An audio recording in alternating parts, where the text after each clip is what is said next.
right, guys, today on Oral Sessions, the one, the only, the very handsome, look at you today, Anthony Carelli, a.k.a. Santino Marella, or Santina, whatever you want to call him. Yeah. Look at you. Sorry, You look FKA. great.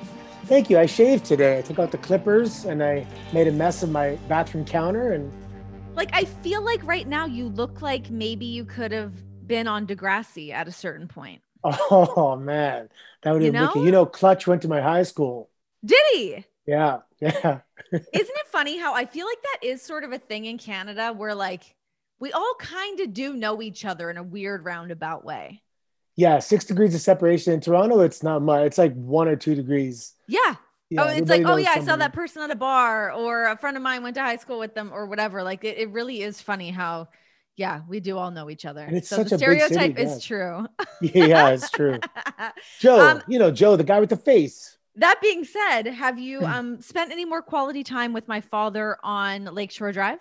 I haven't really been to the city much. I actually went. I got kind of suckered in last week to going down to Queen Street, and totally different vibe, obviously, than where I'm from. But yeah, and right now it's not in its full, hustle and bustle. But it was still nice to be down in the city a little bit, and cranes everywhere, buildings going up left and right. It's insane. For the past, 25 years, there's been at least 20 cranes in the sky in the city. It's just non-stop. It's crazy. It is nuts. I feel like every time I go to Toronto, and it's obviously been a little while for me with the borders being closed and I'm like super knocked up, so I'm not traveling right now. But the skyline is different. Every single time I go to Toronto, it looks so different. It blows my mind. Yeah, and landmarks. So like, for example, let's say you always turn right at this old building, that's how you know to get there. And all of a sudden you're like, you pass it and you're like, where the hell is that old building? Oh, it's condos, or it's something. So sad. Yeah. Kind of bums me out. Okay, so you got out of the city. Obviously, you were living in Mississauga. You were formerly known as Mr. Saga. My license plate is Mr. Saga. It's my favorite thing ever. The people that are from the GTA will understand that. Nobody else will, but that's okay. So you moved outside of the city. Why did you decide to get out of the city? What happened? Oh, man. Well, I was going to do it when I was like 50 years old. Which is like 3 years away. But with COVID and everything, when, we have Battle Arts Academy, a massive 13,000 square foot facility. And it was just getting to be a lot. So I was working like 7 days a week for like months on end. And once in a while, I get like a day off. But I was doing a lot of different things that I like to do. I'm coaching. I'm taking my athletes to tournaments. I'm putting on pro wrestling shows like for my students. And once in a while, I go make an appearance. And once in a while, I'll go do some commentary for the World Judo Tour and all that. It's all stuff that and this is the thing. I considered it a privilege to be able to do so much. So I owed it to myself to keep doing so much. And I would come home at like 11:30 and like I literally would collapse on my bed. And then I started dreading like the next day. I'm like, just don't want to do it again. I just don't want to do it. And then when COVID happened, like I guess it was my birthday, March 14th of last year. Oh my God, I felt so good. I'm like I felt like I was going on, like it was the last day of school. Yes. And I had a summer vacation coming up. And I'm like, oh my God, it's amazing. And all of a sudden, I wrote an article like about a month into the original first COVID shutdown about how it saved my life. I was getting chest pains from anxiety or stress or whatever. And I was doubting, like, do I have heart problems? Like, what the hell is going on? And then as soon as COVID came, like they went away. My wife and I, it was really nice weather. So we went bike riding like every day down to the lake. And we had, our little Marco was how old at the time? I guess he was like 9 months or something. Yeah, right? just a sweet little dumpling. Little munchkin head, yeah. Yeah. So we just really enjoyed it. And then one thing led to another. There was the thing with having a business that you rely so much. So I offered like kickboxing and boxing and jiu-jitsu and wrestling and pro wrestling and judo. All. Yeah, but I don't coach it all. And that's the problem. If I could offer any advice to someone opening up a business, make sure that you're the one going to teach everything. Because, so for example, I had a really good boxing program. We produced national champions and he decided to kind of retire. And I'm like, there goes my boxing program. Like I have to start from scratch, And then we had some dishonesty with some coaches and they kind of, took part of the amateur wrestling team. And I got to scramble and find a new coach. It worked out for the best. But anyway, I looked at my wife one day and I'm like, you know what? Say the word, man. Just say it. Like I'm asking her to say it because I want it. I dare you. I dare you to say it. And she's like, let's do it. Enough's enough. And I'm like, done. Called the realtor. And the next day I was like looking at like 10 houses in Wasaga. But you know, everything, there was a deal breaker in every one. And then finally my wife just texted me this. It just came on the market like hours before. And, you know, I had this pretty serious checklist of things that we wanted. And then all of a sudden this one house finally checked everything. So when my wife would go to bed with the baby before, I get on the computer, I put realtor.ca. That's a great way to spend some time, by the way. I love that. I get lost in the is that considered a, what do you call the rabbit hole? Is that a rabbit hole? Oh, totally. Yeah. Totally. I'll do that. And I end up on the bridle path looking at like Prince's old house. Yeah. But I would put in different parameters, like minimum 20 acres for this price and minimum 5 acres and, you know, this location. And anyway, this one here checked all the boxes. And we wanted to adjust our business model a little bit. And I wanted to create a personal training studio. Mm-hmm. So this place had this huge detached shop, garage. I wanted a hobby farm. So I wanted with your little chickens. Yeah. My wife wanted a neighborhood. And this one here, it was like acres and still on a street, and it backs onto an environmentally protected forest. Oh, that's good. It really checked all the boxes. So we jumped on it and we sold our Mississauga home and moved up north. And it's been incredible. We're still in the honeymoon phase because it's been on October 15th. We moved up here. And I still every morning look out and go, I can't believe we live here. That's the best. Insane. It looks like, just like seeing your Instagram and like you can tell. I mean, I didn't know that you were burning your candle on both ends as much as you were, but seeing now you're like out snowshoeing and you're going cross country skiing. Like it seems like you are like enjoying life right now. Yeah. And some of my students and even my daughter, you know, she's like, she looks, Dad, you're so happy. Like, and even my students that came back to visit Mississauga, they're you look like you're about 25 right now. Let's put that out there. Well, I put some leave-in conditioner. It could be that. But no, I mean, people are telling me, so obviously they're not just saying it, right? Less stress and it's nice up here. Yeah. How hard was it for you to step away from battle arts?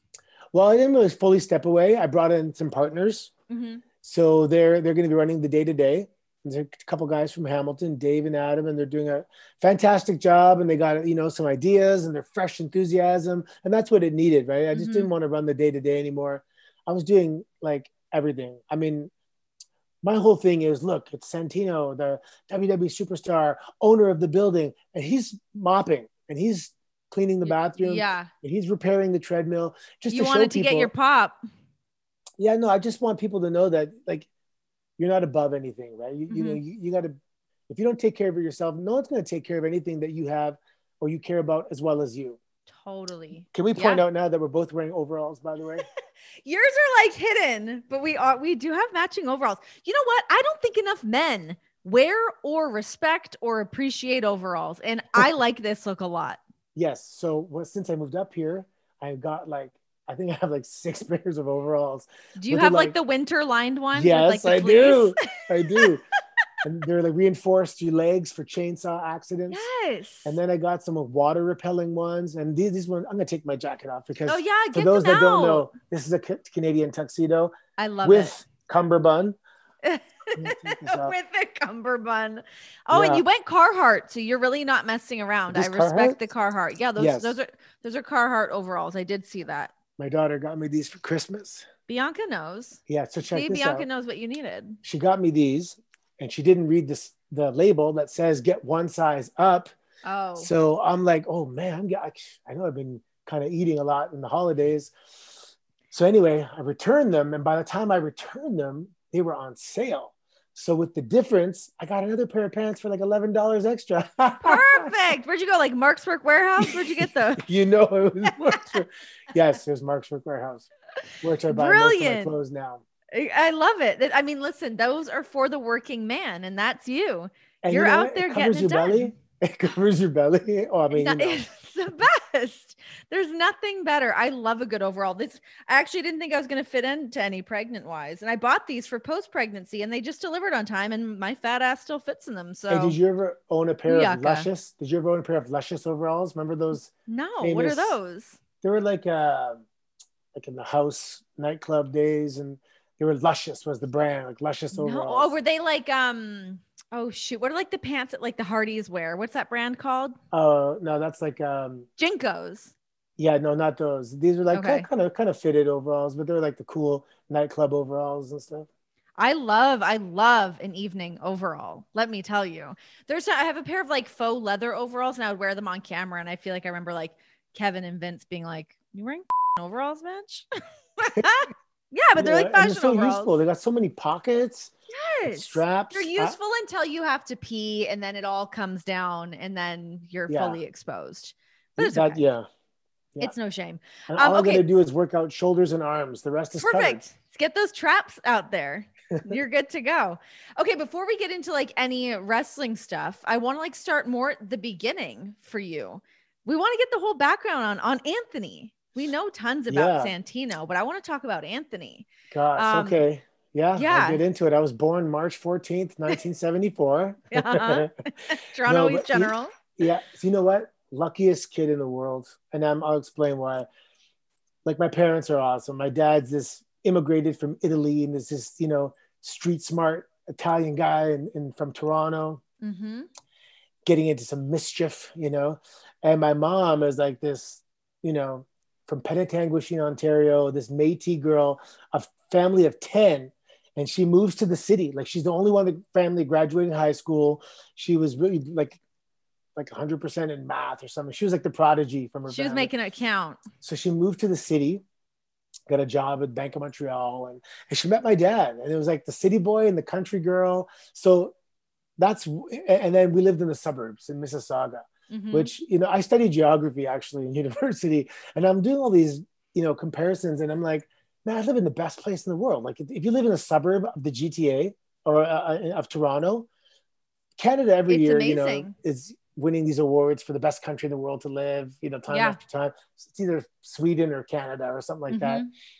And I live there, and I live in the most prosperous city, and I live in a suburb that's flourishing in a time, like I was a child in the 80s. Gosh, grew up in the 90s.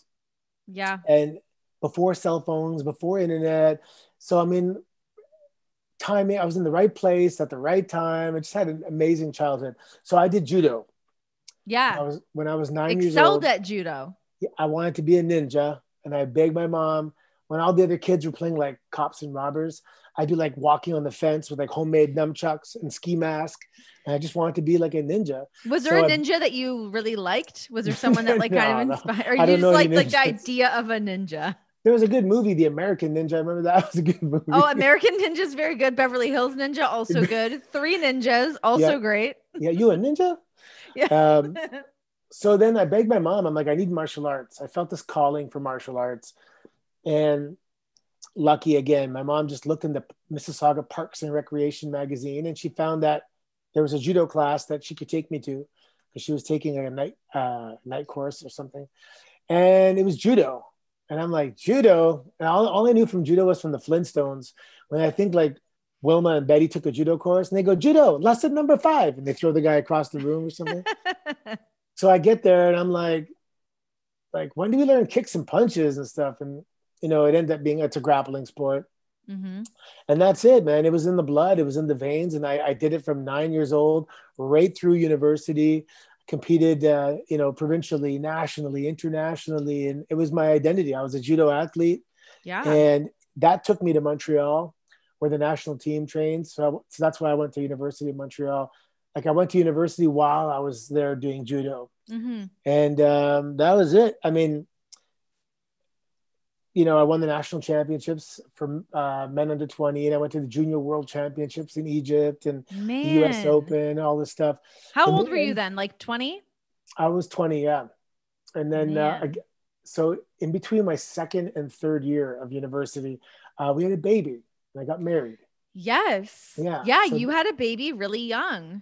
Yeah. Like my first year of university was like just judo. Second year, I got my girlfriend pregnant, and then we got married in January. And she went to Carleton, so we went back to separate schools. Okay. And then Bianca came in June, June 29th in the summertime. And then third year, I'm like trying to juggle judo and university and new baby, and it didn't work because we separated after that year. But and it was I had a neck injury, my first neck injury. How did you have that? What happened with that first neck injury? I also wrestled in university, and it was just a simple thing at a simple practice. Honest to God, I looked up one day like an idiot, and I looked at God, and I'm like, is this all you can throw at me? This is easy. God. This is easy. I'm the champ. I was rookie of the year for wrestling. I had a baby. We had an apartment. I was national champion. I mean, I was the captain of the football team. I breezed through school. Everything was so easy. And then I got humbled, and I hurt my neck, and I lost my marriage, and I couldn't compete that year at the national championships. And I came back my fourth year just to finish school, and I wasn't training because of my neck injury and stuff. And then we started partying. We started partying like, I always want to excel at what I do. You put all your chips in. I wanted to be the best partier. And okay, I was good. Let's get into like some of the partying though, because like, I mean, first of all, the fact that you even went back for a fourth year when you already had all that stuff going on, like it's pretty impressive that you even decided that you wanted to finish university at that time, considering all the things you had going on. But did you ever consider not going back and just like, I just need to go get a job and figure life out? Or was it always staying on that track? Yeah, no, I knew I had to finish. I mean, I had to finish that because I had a kid, So what were you studying? Geography. Oh, you said geography. I went to teacher's college after. So I was going to be a geography teacher. That was the plan. So I bought my first car, and I drove home every 2 weeks to see my daughter. And, university is kind of divided up in like 4 months and then a big break in 4 months. So I figure I could, and it was hard for me to be away from her. It was really hard, right? Yeah, of course. And then I had to make a decision. Like it was killing me to be away because at one time it was my exams, and I didn't come home for a month. And we had a special relationship right out of the gate, Anyway, and I didn't come home for a month, and I went to go reach, and she pulled away, like made strange with me, and that was like twisting. That was horrible. So I'm like, what am I supposed to do here? I mean, the national team is in Montreal. My baby's in Toronto. Like, I had to stay home, and I still did judo a little bit, but I wasn't in the right environment. And sure. Do you think all of that stress and all of that, like feeling sort of misplaced and wanting to be with your daughter, wanting to finish everything, that kind of led into the partying seems like the path for me now? Yeah. So when I went back the fourth year, I had nothing. So all of a sudden I would wake up in the morning, go to morning practice, come home, wolf down some food, kiss everybody goodbye, go to school, a couple lectures, come home, eat some more pasta usually, and then go sparring at night for a couple hours, come home. And so I was just used to go. And all of a sudden, no training, school was done. And I'm like, I got lost. I got lost in my life. And someone, tried an ecstasy one time and that was pretty good, pretty interesting, Was that the first drug that you had? Yeah, I mean, I don't consider like weed a drug. No, that doesn't count. Or mushrooms. No, but I mean, mushrooms can be a doozy, but no, but they don't count the same way that ecstasy does. It's natural. It grows. Yeah, for sure. I just had a bad trip one time. That's all. That's my own experience. And the problem was I had an incredible trip on ecstasy my first time. And, I remember there were these girls and I'm like, it's my first time. And they're like, oh my God, we're going to walk you through it or guide you, whatever. And it was just luck of the draw. It was very good. And you always kind of try and duplicate that incredible experience. You're hearing music in a different way and the lights. And it was just, yeah. And then I moved back. Then I moved back to Toronto. And it was like jumping from what's that expression, from the fire to the frying pan or something. It was, and then there's this massive club scene in Toronto. And then, we mentioned it briefly yesterday, Richmond, Adelaide, Queen, Bathurst, College. We had Which more basically clubs. doesn't exist anymore. As we were just saying how much the Toronto scene changes, that whole strip off of Richmond has completely changed. It's crazy. There was so Yeah. many clubs. Mm-hmm. You could go out 7 days a week in Toronto, and there was always not just a bar, a happening. Tuesdays was industry, Wednesdays was fluid, and Thursdays, Yeah. Mondays was Bauhaus, and it was packed. And of course, the government everyone knows about. Oh, So brother.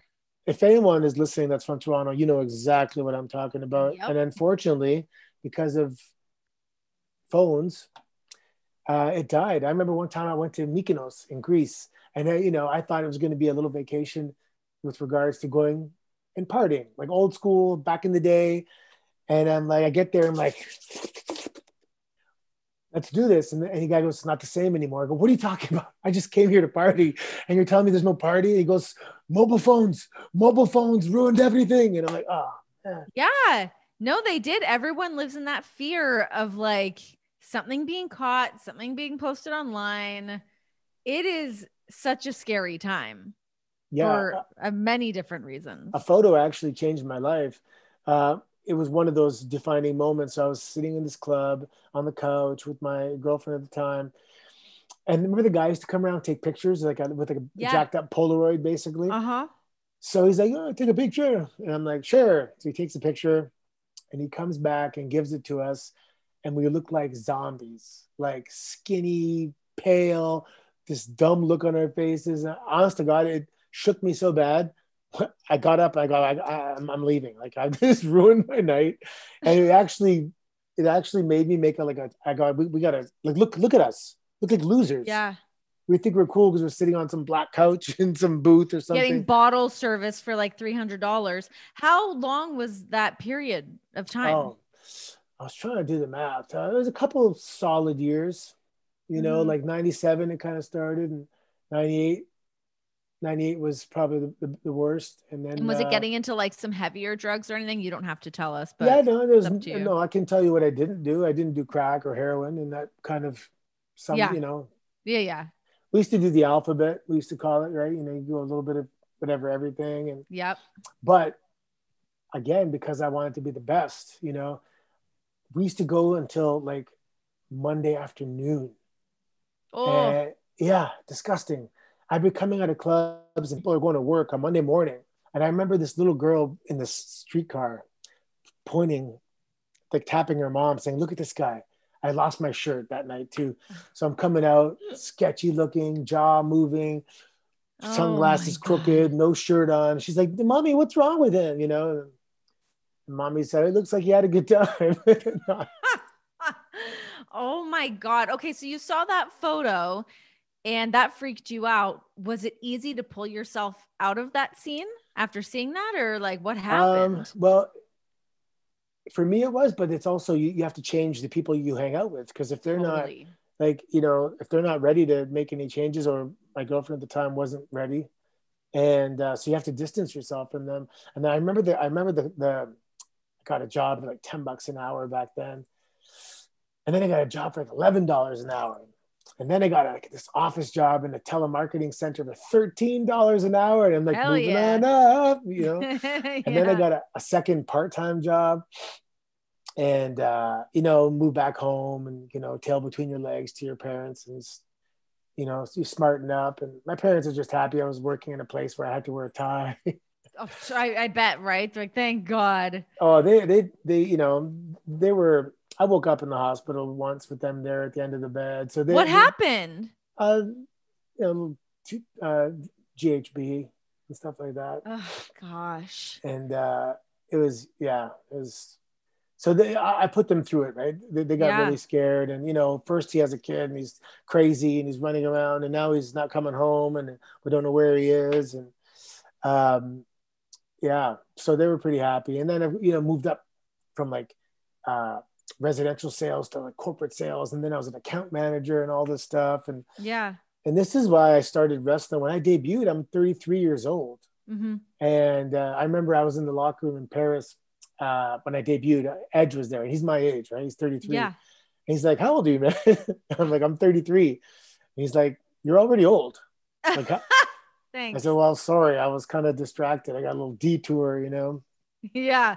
Yeah. We weren't all edging Christian, just busting our ass from like age 12 or whatever.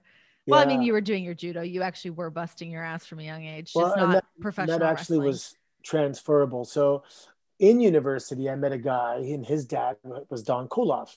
Like Hmm. at Battle Arts, we have the Don Koloff Arena, and he Yeah. wrestled in all over the world, but Calgary and a little bit in WWF when they used to do the TVs in Cambridge. Um, so I'm like, your dad was a pro wrestler and has a school in Woodbridge. I'm like, what? I go, when I'm finished school, I'm going to go back there.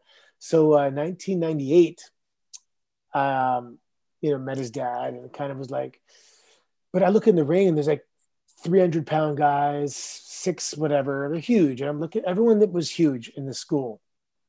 It's like 5 people. But on the wall, there was like past athletes that he trained, and they're all huge. I'm like, damn, I'm too small for this, right? And plus, on TV, they boost up the guys kind of. They used Sure. to back in the 80s way more, right? Yeah. And I'm like, oh man, I'm too small for this, but I know I'd be good at this. And then I remember it was Owen Hart was on the wall, because a picture of him and Owen Hart, because my coach helped Owen Hart win like the provincial amateur wrestling championships in high school. So he goes, yeah, he's your size. I go, what? Owen Hart is my size? I'm 5'10", and Owen Hart's 5'10". He goes, yeah, he's the same as you. I go, wait a second. So size is not like going to be an obstacle for me, or a barrier, I should say. Mm. And he goes, no, you have to bulk up a little bit, try and hit 230 or something like that. And I said, okay. And then I was like, okay, then I'm doing this for sure. And in Oh, sorry. Keep going. in 2008, I decided one day I'm going to become Intercontinental Champion. No, sorry, Hmm. not wait. No, 1998. 1998. I said I'm going to become Intercontinental Champion one day. I just Why felt did you go Intercontinental Champion? it just felt that was going to be my title, man. For some reason, it was crazy. And That's nuts. then my first match ever, 1999. It was May. It was the day Owen Hart passed away. Oh, wow. And I thought that was some crazy sign. Like, he was Intercontinental Champion. He's my weight. He was the guy that kind of made me realize I can do it. Mm-hmm. And I wanted to be Intercontinental Champion one day. And it was like the end of one and the beginning of another, this crazy thing. It was in Cayuga, Ontario at the Drag Race Nationals. And the Anvil was with us too. And that's his brother-in-law. So that was kind of. Yeah.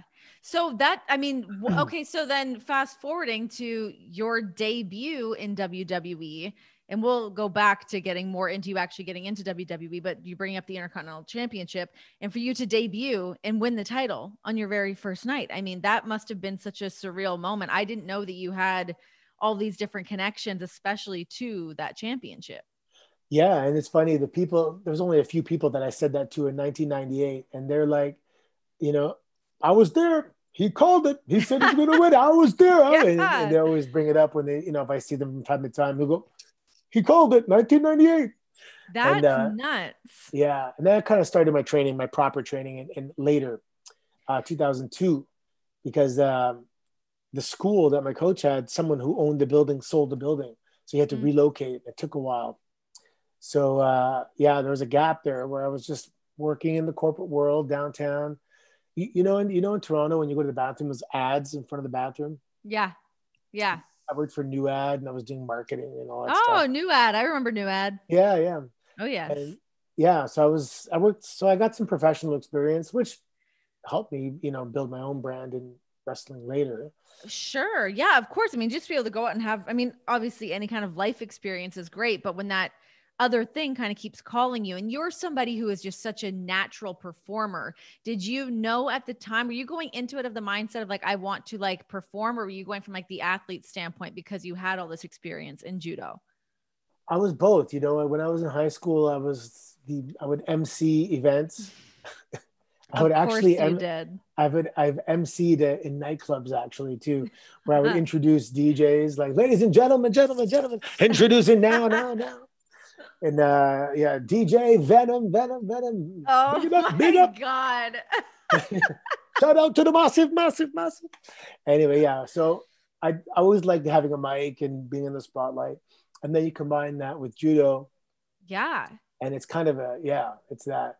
So Crazy. Bianca in my first match would have been like singles match. was 2003.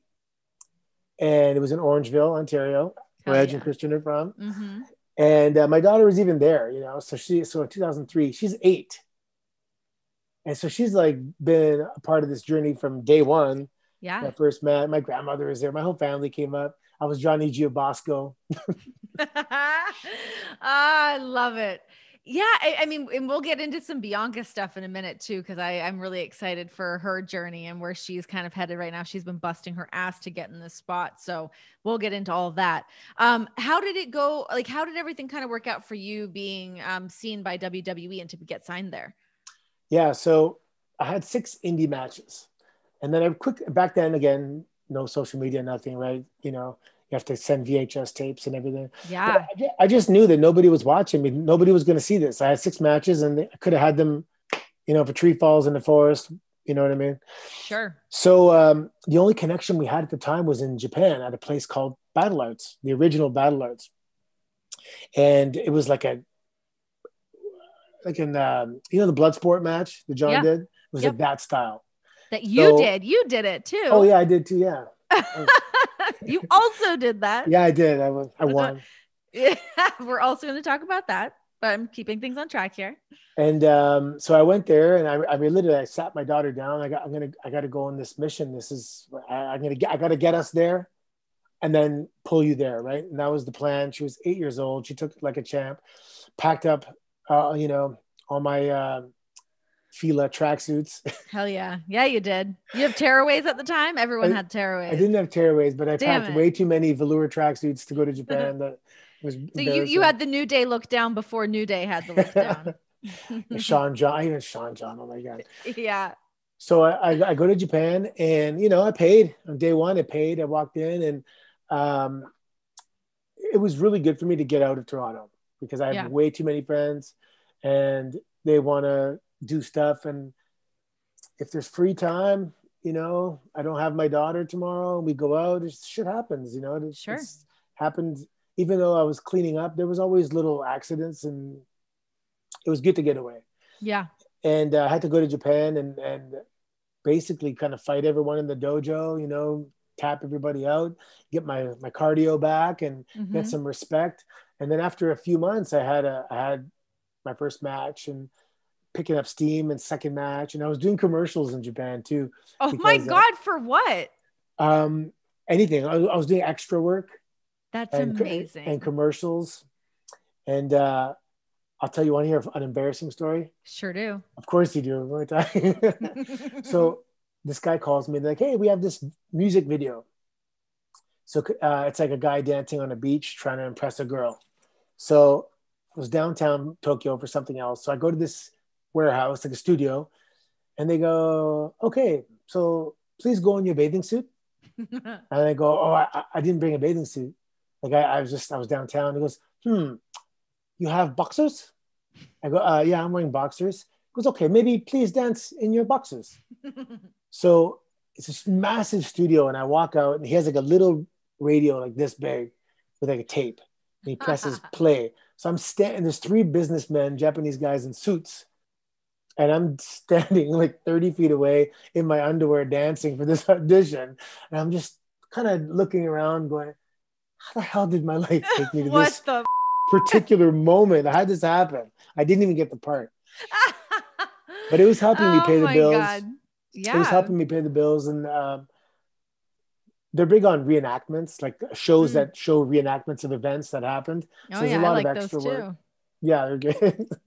But then I messed up and I overstayed. I was in the process of getting my work visa. And I overstayed my work visa. And I was banned from Japan for like 5 years. Whoa. And then the guy at customs kind of gave me the Iggy and said, look, if you wait and keep a low profile, I'm whispering it even now, until after the Yakuza is going to come find you. After December 1st, the law is going to change your ban for 1 year. So like, don't leave. And whatever law is in effect at the moment you leave, that's what applies to you. Oh, so like, wow. I had an apartment, I had a scooter, I had like a life there, you know? How long were you there? I was there for 1 year, but I was planning on staying for longer. And all of a sudden I had to come back to the dojo, and I'm like I gotta go. Like I'm kicked out, man. Like, it was like a funeral. It was so sad. I auctioned off my scooter at Oh, my last show. Dougie Delfino. It was a good scooter, blue. no. And then I came back home, and I had to, working in nightclubs again. But this time, at least, I wasn't partying. I was working. Right. It was the quickest job. Come back, be a bouncer, and stand around. Yeah, make quick money, easy breezy. And then I had to reformulate my game plan. And all of a sudden, I heard about OVW. Mm-hmm. So I came home in the Christmas holidays. So May, so it took me like 5 months. I packed my bags, printed off a MapQuest. Is it called Hell MapQuest? yes. Yeah, MapQuest. Yeah, MapQuest. And I moved down with my Hyundai accent, aka classic car. Good aka car. Pepe. Pepe. Pepe was good. Tinted windows, black bra on the front. Oh, remember when people put bras on their car? Yeah. I saw a car with a bra on it the other day, and I was thinking that. I'm like, man, that was a fad that went away, but it was very cool for a while. What was it for? Bugs and rock chips and stuff, I guess? I actually don't even know what its purpose was. I thought it was just a fashion statement. It's a cool fashion car accessory. I don't know. Now people put eyelashes on their cars. Yeah. So I moved down there. And so the style I was doing in Japan was like MMA. So I didn't know how to lock up. I didn't really know. They didn't run the ropes. I didn't know how to run the ropes. And, did you have ropes there? If it was, you said that it was kind of like blood sport. Did they have ropes up? They had a boxing rope. Okay. So okay. Yeah, you can't run those. Yeah. So I went into the beginner's class, and I showed up, and I'm like, hi, I'm Anthony from Canada. I called, they knew I was coming down, and I went in the beginner's class for like a month. And then they said, okay. Who was in that class with you? Was there anyone of note that was in that first class with you? Oh gosh. Well, Mike Mondo from Spirit Squad was teaching it. Oh, okay. I think JTG from Crime Time might have been there. Oh, Armando Alejandro Estrada. Okay. He was in that. Now he was in. Okay, so after 3 weeks to a month, I got moved to the intermediate group, and that's where everybody was. Like Armando was there, JTG was there, and then I trained. That's when I met Rip Rogers. Okay. And that's when it was just information coming to me, and he gave me the skill set to go. Everything I did for years and years and years after was based on the knowledge that Rip Rogers gave me.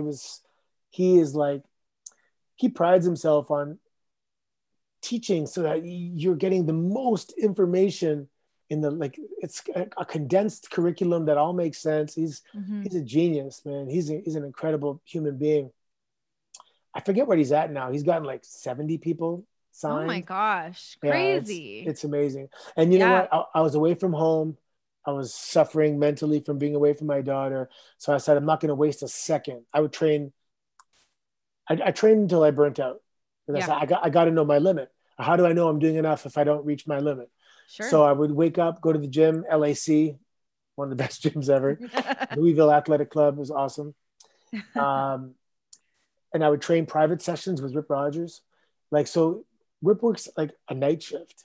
And then he would meet me at the gym in the morning, and you get a few guys, you pay him $20. So it's like an extra $80 for him. And he's exhausted. I remember I'd walk in and he's sleeping, like sitting up, sleeping. He just worked a night shift. And you go, hey coach, he goes, all right, get in the ring. And you get in the ring and you work for like 2 hours. And so I was, and then I was working, then I got to the advanced class where it was contracted talent. Yeah. So as soon as I walk in the door, Bobby Lashley's in the advanced class, the contracted. Gosh. So the advanced class was the contracted class. So let's say there's 30 guys in that class. 4 people weren't signed. They were just in the advanced class. The rest were contracted talent. Mm-hmm. Deuce and Domino was there. Aaron Stevens, I walk in, he's on TV. Beth Phoenix is there. Yeah. Shelly Martinez. I mean, tons of guys. And then there's a lot of really good guys that didn't make it that were there too. Cody Rhodes was in that class with us. Yeah. Cherry, remember Cherry? Yeah. And anyway, so it was a stacked class, but I remember just seeing Bobby Lashley and being like, how am I supposed to even guy? it's not even real. Like, how am I supposed to be able to compete with that guy? Like, make it look like I have a chance, Honestly. Yeah. And he was actually more jacked back then, believe it or not. Thank God he's such a nice guy when you meet him too, though, Oh, right? You're he's like, okay, intelligent. you're not going to kill me. Thank He's God. Yeah. civilized. Yeah, he's the sweetest guy ever. So how did you get contracted? Yeah. So one day, so Paul Heyman one day was watching Rip Rogers' class, the practice from up in the bleachers, like Phantom of the Opera. And he's watching me, and I was doing really well and I was grasping everything. And I was the kind of guy, after a while, Rip would say, okay, he called me Boris, right? Because that was my Yeah. nickname. It was Boris, get in the ring and do 5 defensive pins. So I go in the ring, and I was the guy to demonstrate kind of to the rest of the class what was happening.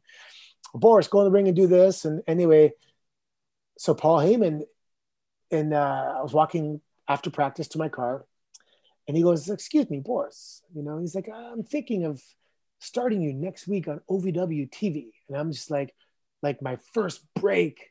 Yeah. He goes, I have this idea, because they knew my judo background and, the shooter background. And they made this. So when Rip gave me the name Boris, I was like, what? Boris? It's a horrible name. It's a little charming. You could pull it off. Yeah. And then, so everyone was calling me Boris. And one guy goes, no, that's your nickname. If you called you Boris, like, you are now Boris. You're so for Boris. 2 years of my life in a different city, I was a guy named Boris. And it's people that were at OVW, they still call me Boris. That's how they know me.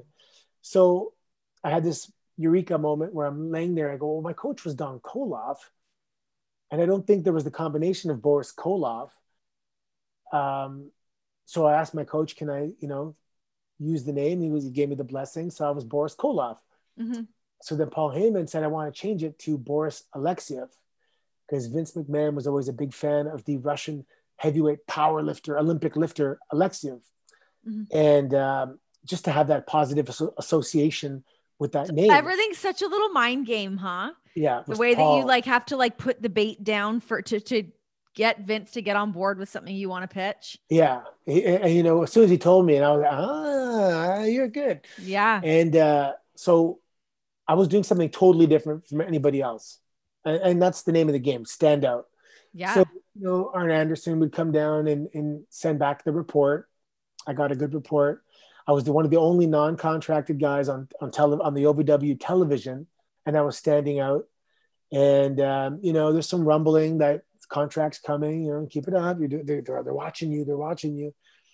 And then one day, Danny Davis was at practice, and he goes, hey, Boris, goes, have a good day today, Boris. What? Have a good day. And I'm looking at him like, don't mess with me, man. Because a week before I came in, and I'm like about in tears. I'm like, Danny, I go, I need to, can you tell me something? Am I doing the right thing, man? Like, I'm away from my child. So at this particular stretch, I didn't go home for 5 months.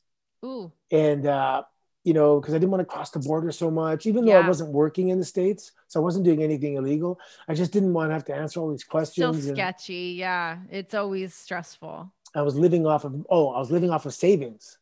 And God, I was down. So I ran out of money the day before I got signed. My mom worked at the bank, and I cashed in like an RRSP. And I think my mom would let me like $400 once.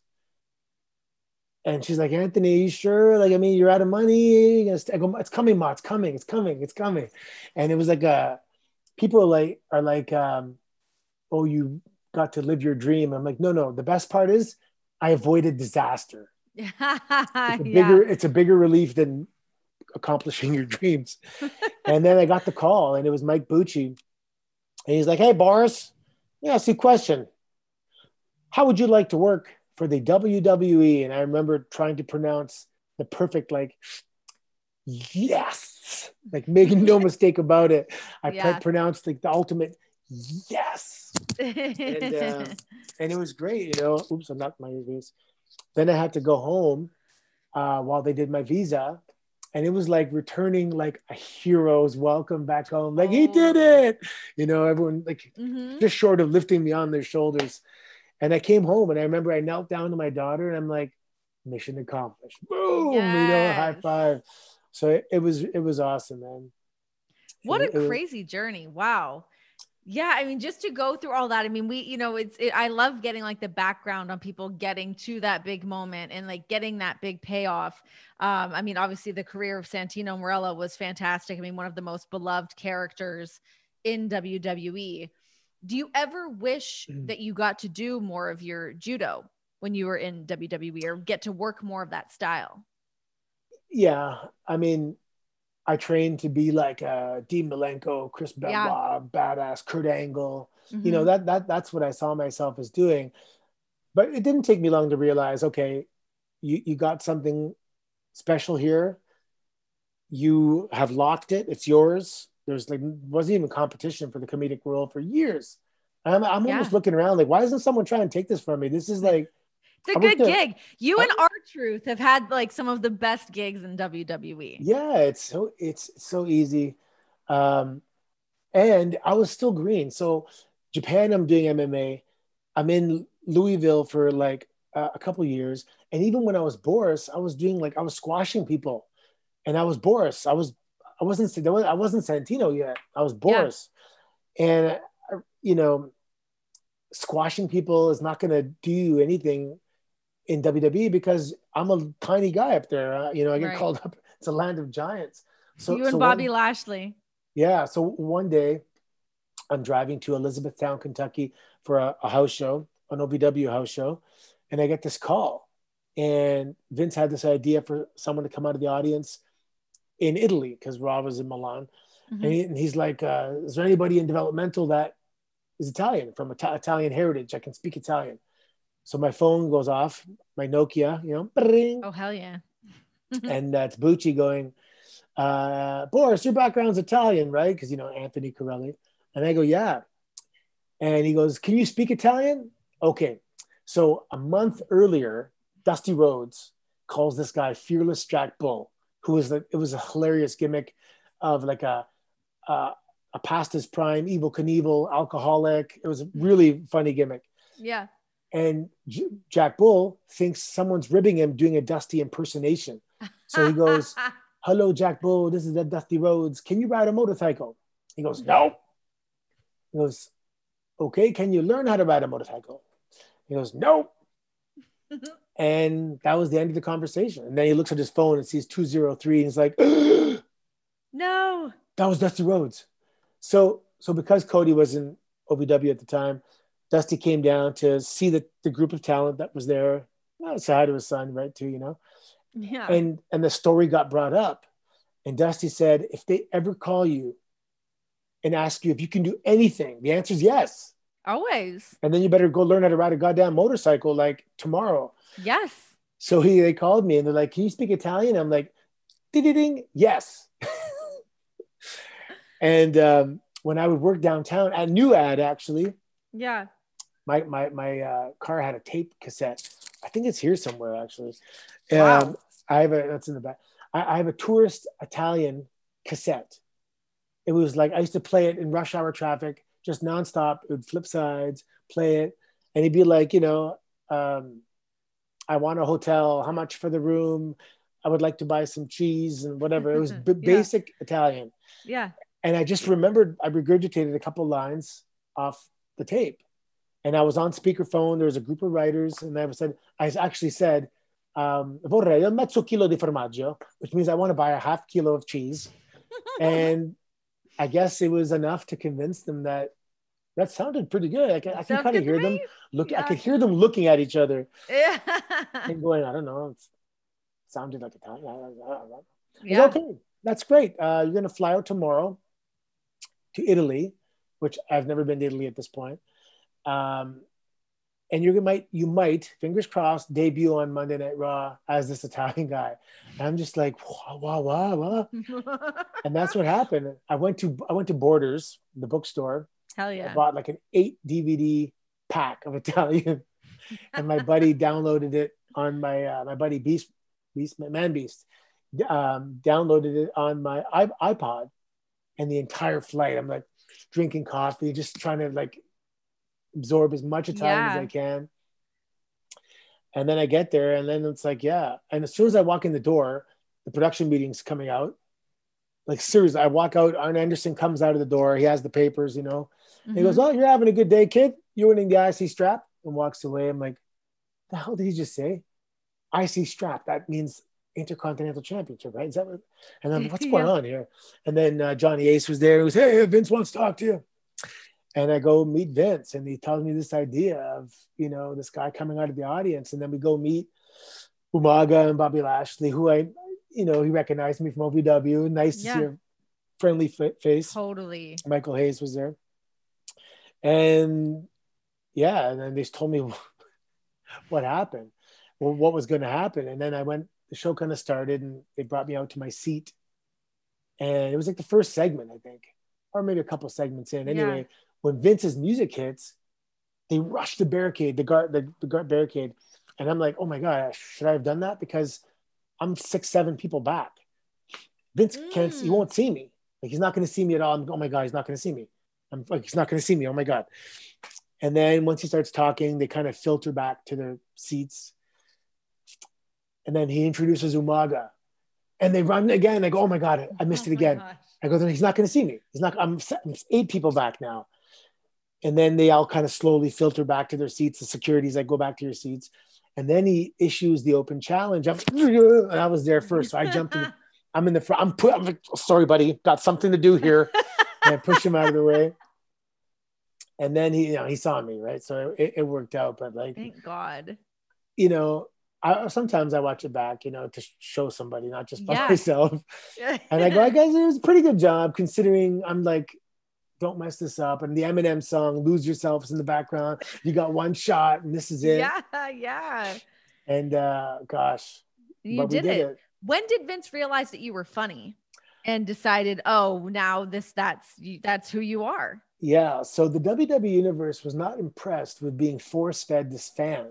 You don't say. Yeah. And all of a sudden, I beat Chris Masters. I roll up Shelton Benjamin. I'm pulling these victories. And everyone's like, yeah, right. As if, man, this guy was in the audience. And so they tried to say the backstory that although he was in the audience, he was training to be a wrestler, right? And that kind of thing. And people were just like, yeah, no thanks. They weren't buying it. And it was in Houston one time. It was the pay-per-view where Umaga won back the title. And he like gave me the spike. And they're like, one more time. Like, your people, kill him, finish him. I'm like, oh my God, these bloodthirsty savages, they want me dead. Like, really dead. So then the conversation was, well, let's turn him heel. If that doesn't work, then, see you later, repackage. I don't know. Who knows? I don't want to even think about it. Yeah. So they turned me heel, and I cut a promo, and it was funny from day one, me complaining in that accent. And this is talking about all the luck. Growing up in Toronto, like all my friends, they're all first generation Canadians. So all their parents are from Europe, Croatia, Portugal, Greece, Malta, Poland, all their parents are from. So I always had that broken English around me my whole life. My family, like, they spoke like that. Yeah. So now I have to speak in this. Okay, my next door neighbor, Ivan. He's son of a gun, Ivan. Okay, he's the guy that says "son of a gun." So I'm picking little bits and pieces of basically my childhood and incorporating them into the character. And I have an endless supply of funny content because I'm from a very European first generation neighborhood. Yeah. So that was like, I used all that stuff.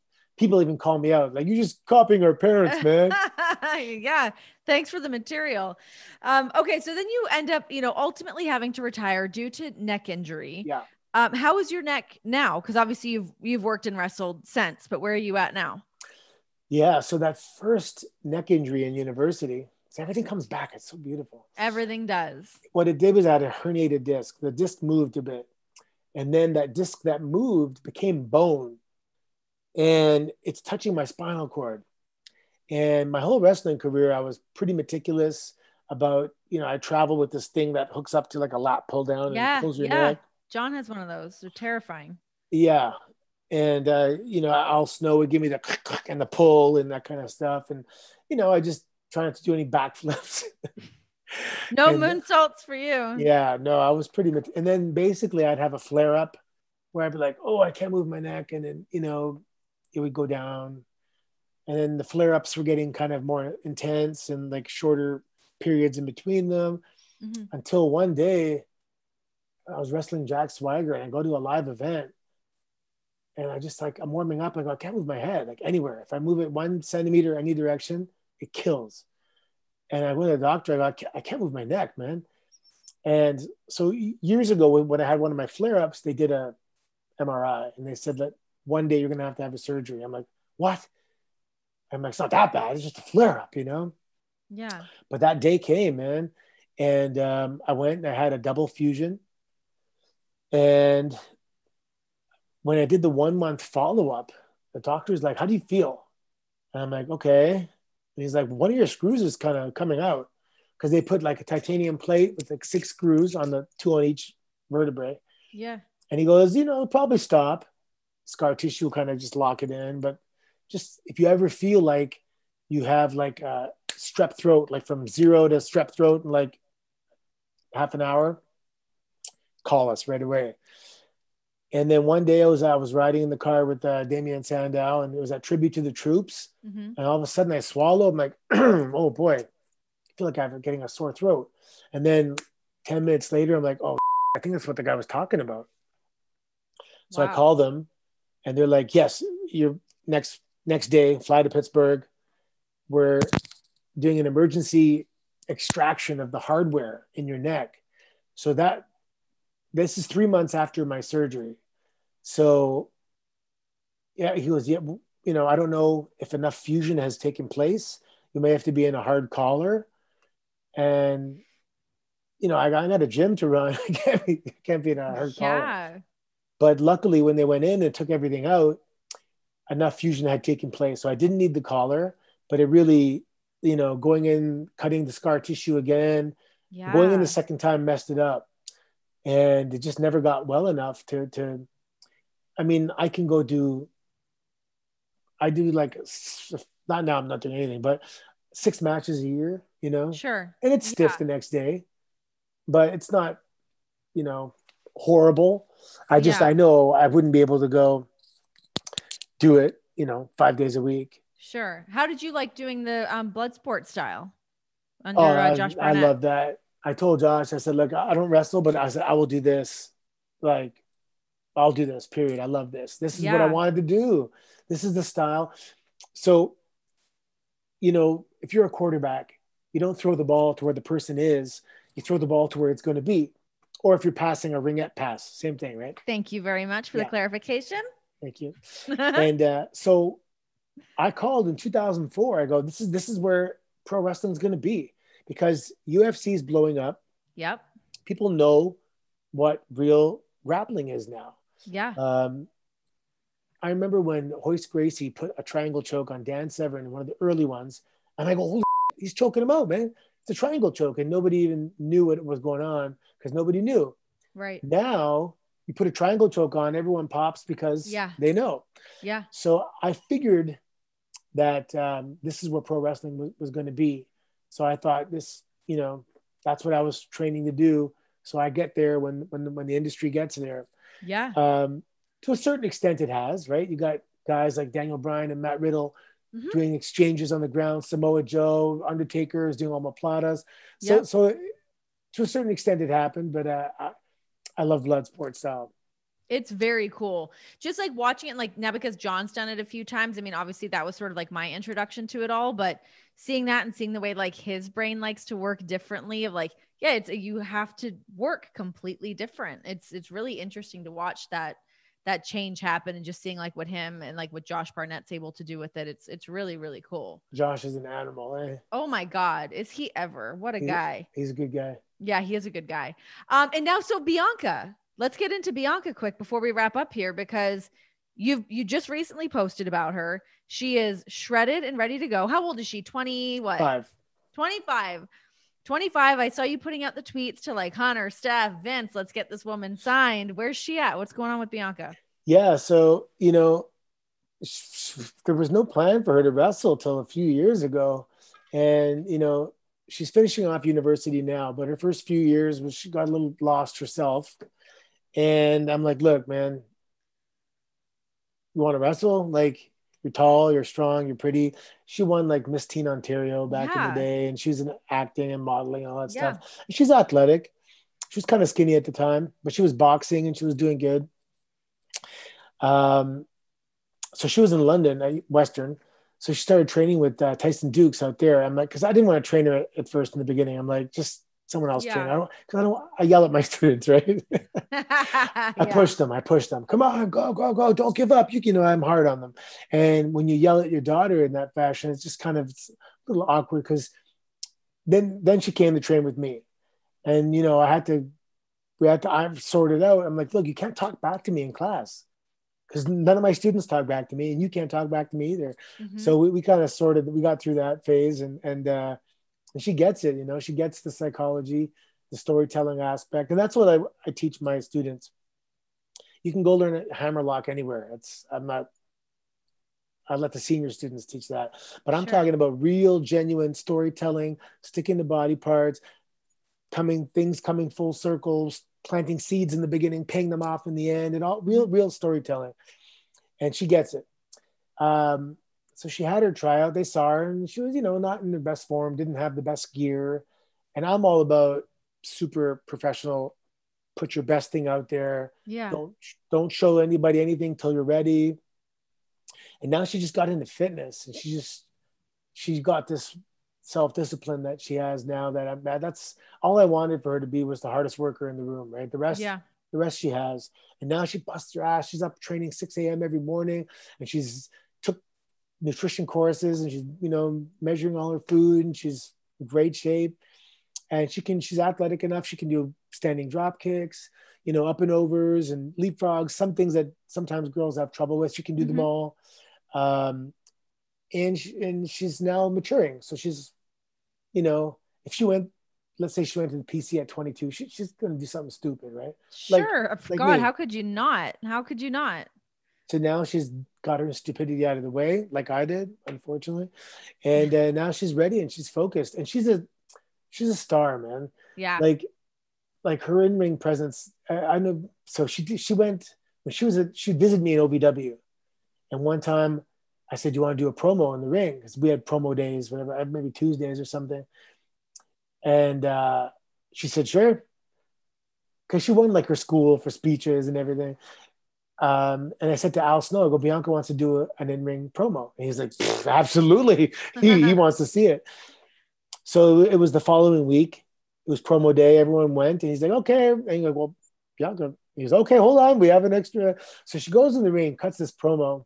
How old is she at the time? 11. Okay. 11.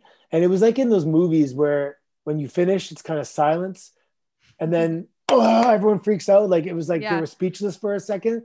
And everyone that was there, Maurice was there, Rosa was there, Beth was there. Yeah. They talk about this promo to this day. And it was so funny. What was one of the lines she said? She goes, where'd you learn to do your makeup? Clown school? She goes, you probably failed that anyway. Goes, oh, I told her to do a heel promo. So she does a heel promo, and it was really good. And then throughout the years, you know, I take her backstage. Oh, I remember talking to Bianca years ago, because when she wanted to like maybe do like some interviews or maybe get into like broadcasting, that was a while ago. Oh, did she do something? Oh, with Brawler, she went in the back and did some stuff on camera. Yeah. I remember I don't know what she did beyond actually taping something, like if she did something with Brawler and pre-tapes or whatever, but I remember her coming up to me and us having like a little chat about like some of the stuff that she wanted to do. But yeah, I mean, she was always so great anytime that she was around backstage. She's so sweet. Yeah, I took her on the road just to show her what it does. You know, she's been on some 11-hour drives with me, and you know, we went. Yeah, she knows it's kind of boring on live events. She's sitting backstage, and you know, she came to Japan with me for a month. She came to Louisville for a month, and I just always included her in every step of the way. And you know, she came to she's been on there's a picture, you can't see it, the Hall of Fame. You know, she's there. And that kind of stuff. She's been around. Oh yeah, wait, you were the carpet on the Hall of Fame. I feel like this, what happened? I feel You like this is interviewed the us or story. something, and she stuck her Oh tongue out, and I yeah. got mad at her. Yeah. That's right. That is Yeah, right. there's I a remember picture that. of I us remember somewhere. something happened. There is a photo of it somewhere. Maybe we'll like Google image search it. It's got to exist somewhere. We'll Yeah. find it. We'll plug it in here. So yeah, I'm The just, you know, best. I'm like to the PC. I'm like, take her, man, just take her, Yeah, train her. I don't take care. her. She's ready to go. She doesn't have to be on Raw tomorrow. Keep her for a No. couple of years. Trust me, she will get there. Yeah. She has the in-ring ability, presence. She'll be. I want to go watch her at WrestleMania. Like wrestling, you know what I Oh mean? my God. Could you imagine? Oh my god, I'll lose it. I'll bawl You'd be my eyes crying out the whole time. Yeah, the whole time. you'd be Ric Flair in the back during Charlotte matches, When just crying. when she debuts, I'm gonna. Yeah, it's not. Yeah, That'll be a big moment. but it's so much Well, more enjoyable. at some point we'll have our kids hang out because they'll only be about a month apart. So we'll have a Yeah, baby comparison party. same grade. Yes. Grade 1, grade 2. We don't say first grade, second Yeah, grade. yes. Get Thank it you. right. Get it right. All right, guys, this has been it for Oral Sessions. This has been Anthony Carelli. See you guys next time.